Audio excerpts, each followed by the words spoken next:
Hey, I'm Sammy. Welcome back to my kitchen. We are in season 3 and I'm so excited to share more everyday gourmet with you. Today, I thought we would start with some mac and cheese, one of my personal favorites from my childhood. So to start with mac and cheese, you need to start with a roux, and a roux always starts with butter. Oh my God, hey Matt. Hola. This is Matt Jozwiak from Rethink Food. Matt, what are you doing here? I was just in the neighborhood and I heard you were making mac and cheese, so I thought I'd come by and drop off a little foie gras and a little truffle oil. Wait, how did you get that? Well, at Rethink Food, we get a lot of really good products donated. These ones I personally bought for myself in my home. They're very similar to the type of products that we get donated. We get things like olive oil, truffles, really great, pastas, all kinds of great products. Even purees from 3 Michelin-star restaurants, which we use as our soup base. And what do you do with all of that stuff? Well, we make soups and stocks and all different kinds of stews for the hungry New Yorkers, a little less unfortunate than us. That's amazing. So you just repurpose all this food and then give it back. That's it. That's amazing. It's super simple. That's kind of what I do. Yeah, it's fantastic. Do you want to stick around for some mac and cheese? Yeah, so you're making mac and cheese. You were about to start the roux with that butter, right? Yeah, I was. We won't be needing that anymore. Okay, why did you throw my butter away? Sorry, Sam. I got a little excited because we have this awesome foie gras, which is going to add as a fat for the roux. So we can cook with that instead of the butter. We'll make foie mac and cheese. Okay, it's going to be unforgettable. This is going to be fun. All right, so first we're going to start with this foie. God, that's so much. Really, all of it? Oh yeah. Now we're just going to turn it up a little bit and we're going to let it render. This is amazing. I've never cooked with foie gras before. This is a novice moment for me. And now this is just, that out there is just fat, just very similar to butter. Guys, there's foie in Sammy's kitchen. This is ridiculous. So now here we have just kind of like the veins. The stuff you don't want to eat. That's not so nice. And now we're just going to add a little bit of flour. And it's really important that you cook the roux. And I don't think that's ever touched upon too much. It's just important because flour is raw, which most people don't really think about. Yeah. But yeah, so like, when you bake, when you cook, that you take the time to actually cook the roux. It's also going to make the flavor a little deeper. We're just going to add just a touch of truffle oil just to balance it out. I never thought that there would be truffle and foie gras on Sammy's kitchen. Everyday gourmet, or rethink every day. Rethink every day, I like that. Has a nice ring to it. Maybe we should do this more often. Maybe we should. Maybe we got to get you in the kitchen, Rethink's kitchen. Ooh, there's an idea. This smells like heaven. Absolute gosh darn heaven. Just let it cook. And in the meantime, we're going to open up milk. this. Right. I just want to jump right to cheese. I know we're making a bechamel, so roux, bechamel. It's going to be really thick. Should we have a whisk? Amazing. Get in there with a whisk, Matt. So you're going to bring this up, and what you're going to see is that it's just going to kind of start to thicken. Are you going to wait for the back of the spoon test here?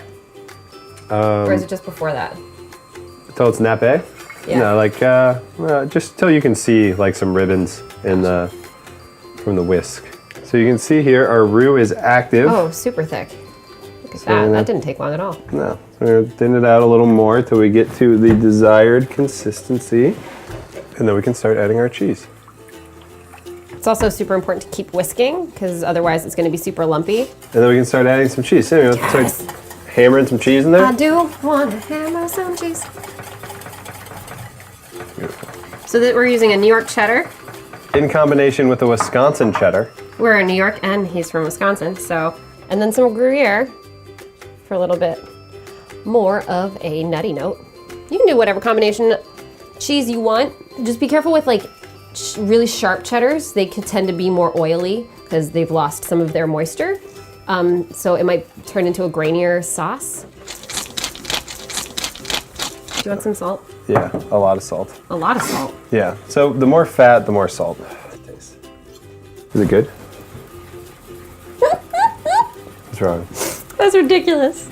Does it taste like foie? Stupidest thing. Yes, it does.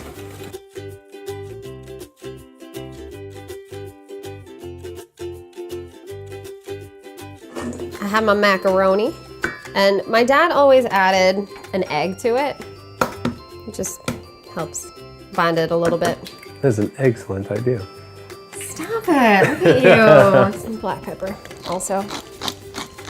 The pasta was boiled in very, very salty water, which is very important. So anyway, I'm gonna mix it up with a little bit of that egg a little bit, and then we're gonna add the cheese sauce. Can I go? Go for it, please. Right. Say when. Oh my God. Keep going. Keep going? All right, when? Fantastic. Hold that in. Oh yeah, we're totally gonna need a little bit more. Okay.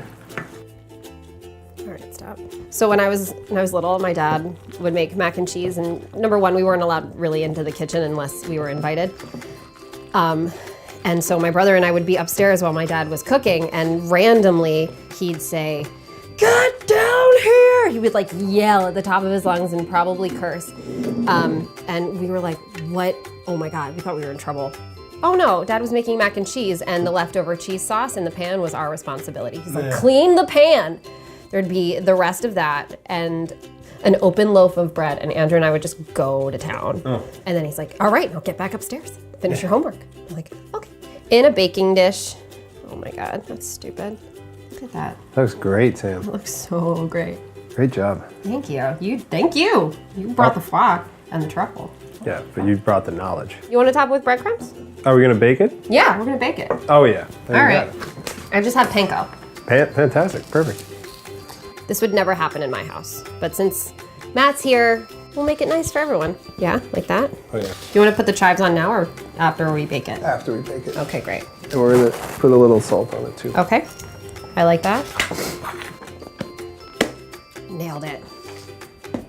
That's it? That's it. Right in the oven? Right in the oven. Great. Let's do it.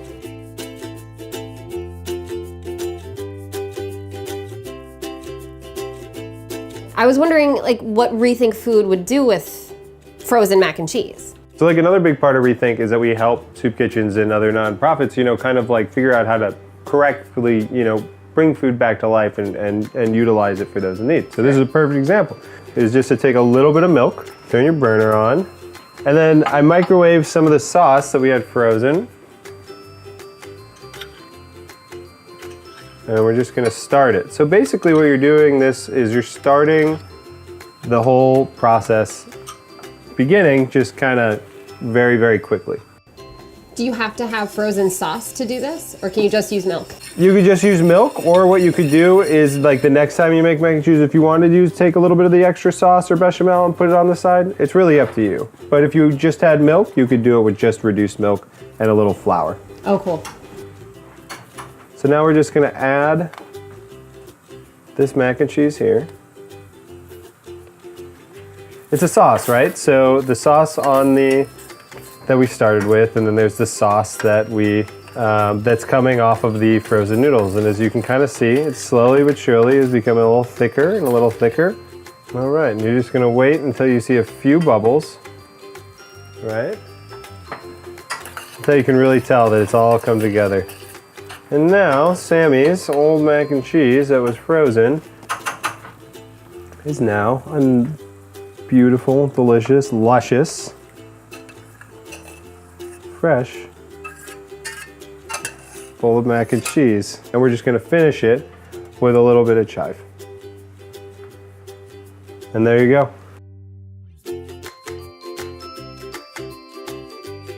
Okay, I'll give it to you. Maybe the breadcrumbs are a good idea. Right. Maybe. Can we finish it with a little chive? Okay. All right. I'm ready to eat it. Yeah, ready? I'm ready to compare. Yeah? All right, yeah, let's do it. All right. Side-by-side action here. Side by side. You can dish yourself up. Okay, all right. A little bit of each. Yeah. Okay. Okay. I'm clearly more excited. I'm on a diet. All right, cheers, dude. Cheers. Mac and cheese. Which one are you trying first? I'm gonna try that one first. Yeah, let's try the one we baked first. That we made together, the foie.